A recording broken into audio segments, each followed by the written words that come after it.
us more. We are watching you. We are not fooled.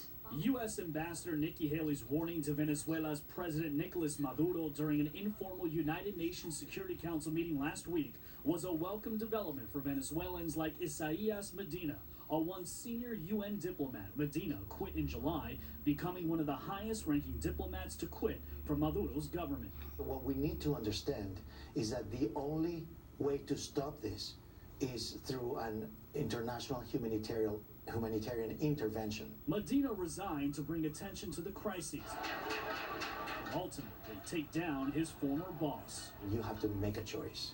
Either, turn your head and have a blind eye, or stand up and speak for the voiceless people that were being killed then and are being killed now. The Trump administration has leveled unprecedented sanctions against the Venezuelan government, targeting the president and high-ranking officials while barring U.S. banks from lending money to Venezuela.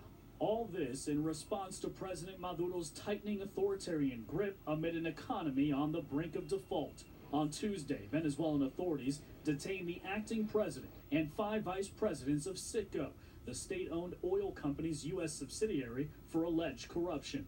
Earlier this year, Maduro's brutal crackdown against widespread pro-democracy demonstrators left 120 dead. Chronic food and medicinal shortages continue, and sky-high inflation plunging 82% of the country into poverty. As for Medina, he faced death threats since resigning, but he hopes to someday return to Venezuela. My life is irrelevant when we're talking about 30 million people hijacked by an international criminal organization. And I mean it.